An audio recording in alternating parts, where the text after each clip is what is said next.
Hello, this is Dr. Karthikeyan, consultant neurologist and pediatrician working in Dubai. This Royal College presentation from Dubai is about successful management of a 9 years old girl with neurocysticercosis that presented as focal epilepsy. Now, I will present this case in detail. The introduction will be this. Neurocysticercosis results from embedment and enchantment with associated inflammation of the brain parenchyma in reaction to the larvae of Taenia sodium, which colloquially is termed as a pig tapeworm. Measly cooked pork meat, when consumed by humans, may lead to this neurocysticercosis, otherwise termed NCC shortcut. It's a commonest cause of focal epilepsy in children from northern India and in many parts of other countries as well. Herein, we have seen a 9 years old Indian girl who was admitted to our ICU last year with the first episode of focal status epilepticus. Was promptly evaluated, diagnosis confirmed, and was successfully treated for NCC. The most important thing to note is that this is an entirely treatable condition, excellent treatable condition, and is very good prognosis if treatment is started, initiated, and completed earlier. Now, further to the case report. This 9 years old Indian girl was living with her parents in Dubai, presented with the focal tonic-clonic seizures involved in the right upper limb after returning from school, and this happened at home, and it was happening for more than 20 minutes. That was initially controlled with the intravenous midazolam in the referral hospital. Since he had frequent episodes that continued, this patient was referred for ICU care, and this was admitted in our hospital after acceptance from me, the consultant in charge of the patient. We follow seizures protocol management as in children. Seizures were controlled with IV midazolam and then admitted in the intensive care unit. As seizure control was achieved with the IV phenytoin infusion, and this had been the afebrile focal status epilepticus, further evaluation was warranted, included neuroimaging as well as MRI scans. And we got the insurance approval and parental consent for this with proper explanation, and MRI had been done 15 hours post admission. Remember that the child was admitted at 1 a.m. the previous day, and within 15 hours we were able to get everything in line, and we got an MRI done that revealed a ring enhancing lesion on the left temporoparietal occipital lobe with the surrounding edema. This ring enhancing lesion is consistent with the neurocysticercosis, and these parents were explained about the diagnosis and treatment was started. This has got has an excellent but guarded prognosis because of the location of the lesion and the response to the treatment expected.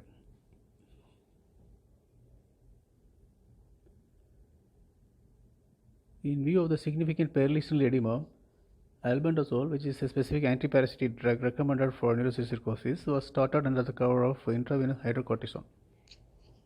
Steroids here for reducing the edema and also to reduce the inflammation of the brain.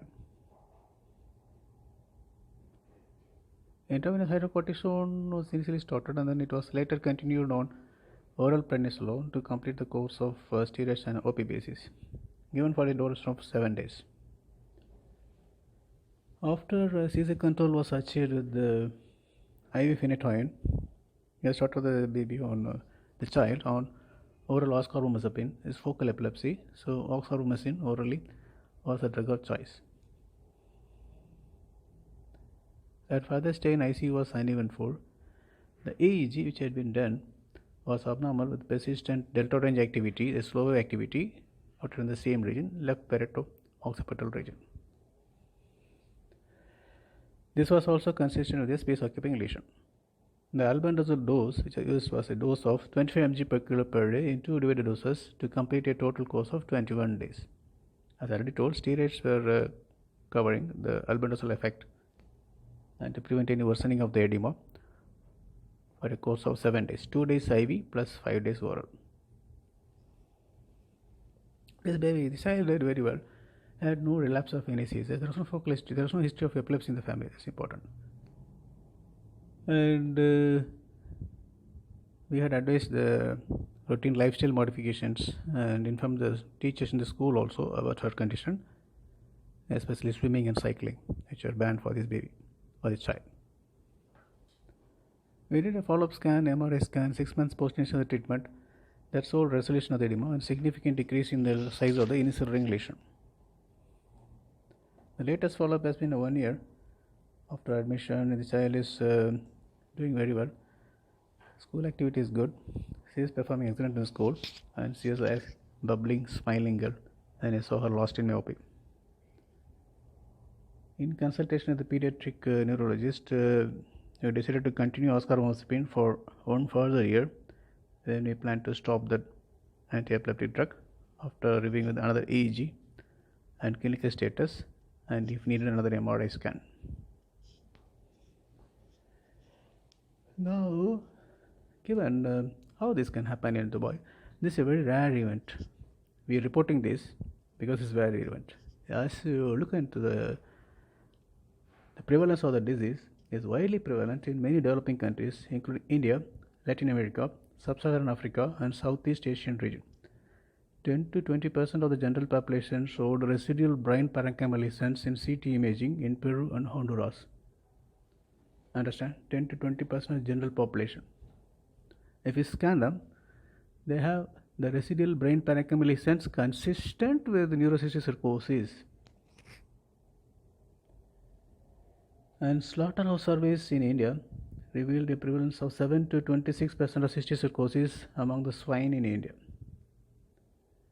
Of course, pork is banned in strict Islamic and until available only for controlled conditions to select set of people.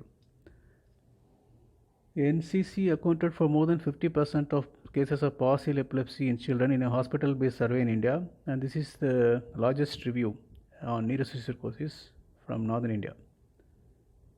There are more than 5 million cases of preventable epilepsy worldwide, which are causally related to NCC, neurocysticercosis. But how something which is the worm of pig enters the brain of humans? Interesting. Tenosolium has human as a definitive host. Adult worms are present, and pigs are the intermediate host, wherein the pre-adult worms is the larvae develop, and then they get encysted in the muscles of the pig. These cysticerca, when partaken by humans, may spread hematogenously and get encysted in brain, muscles, or the eyes. The earlier one leading to neurocysticercosis means infection of the brain. When they go to the brain and grow there, it is dead end, it cannot grow further, so it gets arrested and the surrounding lesion becomes edematous, and we get this neurocysticercosis, and fits also happen. It has been reported that in non-pork eating population in communities, dogs can also serve as the intermediate host, and of late dog meat is an undeclared cost saving substitute for goat meat in India as well. Mixing because of profit minded people. Dog meat substituting for goat meat in India.